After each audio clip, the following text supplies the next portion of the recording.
का टॉपिक है मेरा भाषा, यानी टॉपिक या पाठ्यक्रम क्या है मेरा भाषा।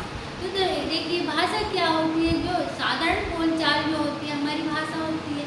क्या होती है भाषा।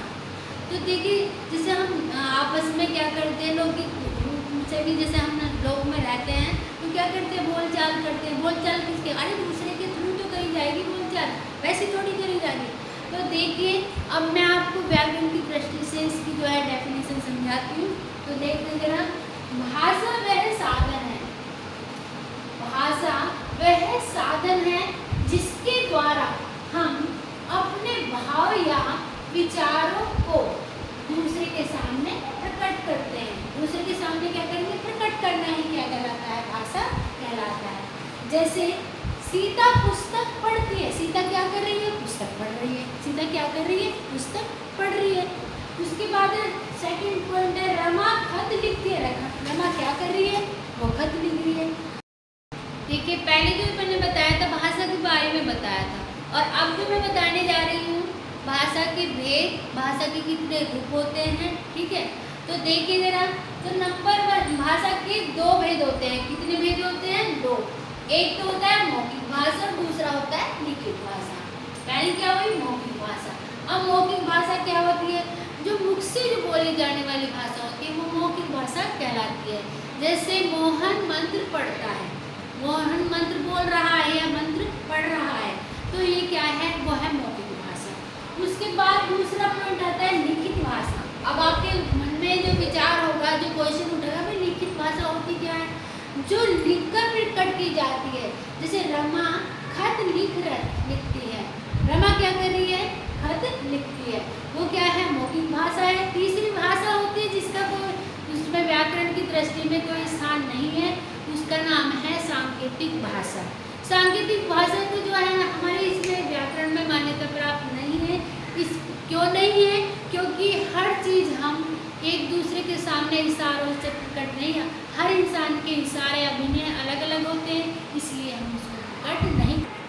पहले जो मैंने भाषा बताई है उनमें भाषा के भेद बताए थे।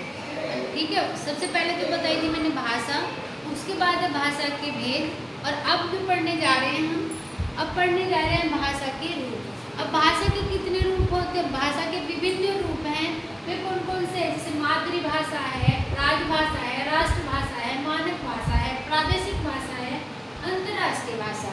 अब देखिए, अब आपके मन में क्वेश्चन उठता होगा कि मातृभाषा कौन सी होती है। तो देखिए मातृभाषा है बालक जिस परिवार में जन्म लेता है, क्या करता है कि बालक जिस परिवार में जन्म लेता है और उस परिवार के सदस्य द्वारा बोली जाने वाली भाषा सबसे पहले सीखता है। तो सबसे पहले बच्चा किससे सीखता है, माता से। सबसे पहले जो भाषा सीखता है, जो बताते हैं, ये बताते नहीं, होता भी है कि जो है, जो सबसे पहला शिक्षक कौन होता है, माँ होती है बच्चे की। तो किससे सीखता है, माता से। तो वह भाषा क्या कहलाती है, मातृभाषा कहलाती है। कौन सी भाषा कहलाती है, मातृभाषा। उसके बाद है हमारा राजभाषा। कौन सी भाषा है, राजभाषा। अब राजभाषा वह भाषा जो किसी देश के अधिकांश निवासियों द्वारा प्रयोग में लाई जाती है। अब जो भाषा अधिकांश किसी देश के निवासियों के प्रयोग में लाई जाती है, वह भाषा कौन सी कहलाती है, वह कहलाती है राजभाषा। उसके बाद है आपकी आई राष्ट्रभाषा। कौन सी आई, राष्ट्रभाषा। वह भाषा जो किसी देश, भाषा पढ़ा रही है, अच्छा, वह भाषा जो देश के सरकारी कार्यालयों में राजकाज में प्रयोग में लाई जाती है। जो जैसे हम बताया गया है कि जो राजकाज के प्रयोग में की जाती है वो राजभाषा कहलाती है, और जो देश के जो निवासियों के अधिकांश देशों के द्वारा प्रयोग की जाती है वो राष्ट्रभाषा कहलाती है। और आपकी फिर आती है मानक भाषा। कौन सी आती है, विभिन्न रूप में। एक आता है आपका मानक भाषा।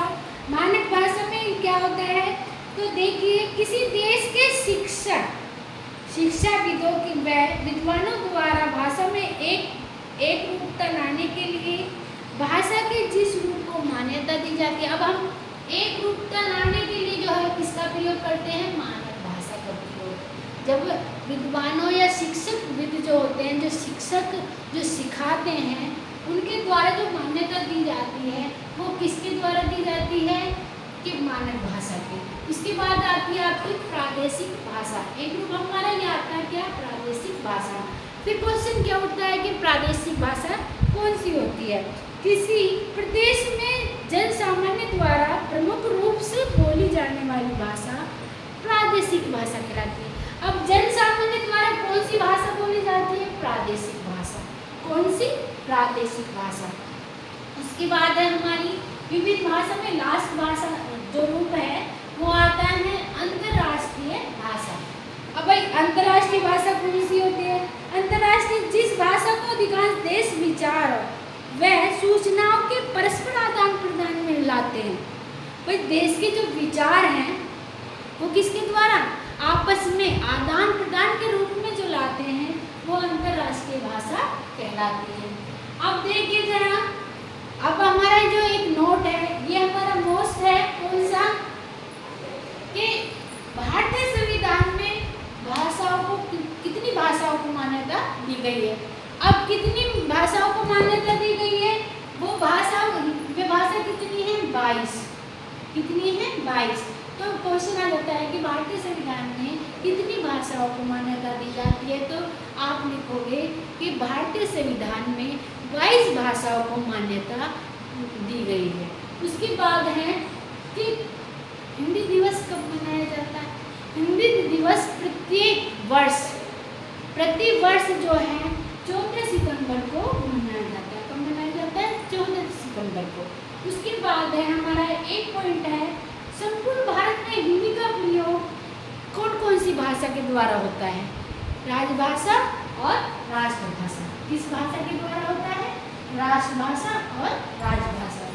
तो ये पहले मैंने भाषा बताई थी, उसके बाद भाषा के भेद बताए थे, फिर उसके भाषा के विभिन्न रूप बताए थे, और अब बताने जा रही हूँ मैं बोली और लिपि। तो बोली किसको कहा जाता है और लिपि किसे कहते हैं। देखिए बोली भाषा के क्षेत्रीय रूप को बोली कहते हैं, और जो भाषा का जो क्षेत्रीय रूप है, जो क्षेत्र में रहने वाले जो होते हैं उसमें क्या जो क्षेत्रीय रूप बताया गया, भाई क्षेत्र में जो बोली जाने वाली बोली होती है उसको बोली कहते हैं। उसके बाद है लिपि। अब लिपि क्या होती है, भाषा को लिखने की विधि लिपि कहलाती है।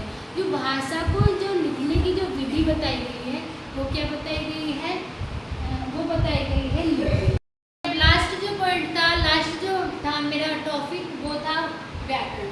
अब व्याकरण क्या है, व्याकरण वह शास्त्र है, क्या है, शास्त्र है जिसके द्वारा हम शुद्ध बोलना, शुद्ध लिखना, शुद्ध पढ़ना सीखते हैं, व्याकरण कहलाते हैं। व्याकरण कहते हैं उसको, व्याकरण कहते हैं। इसके 3 अंग हैं, एक है वर्ण विचार, दूसरा बताया शब्द विचार, और तीसरा बताया है वाक्य विचार।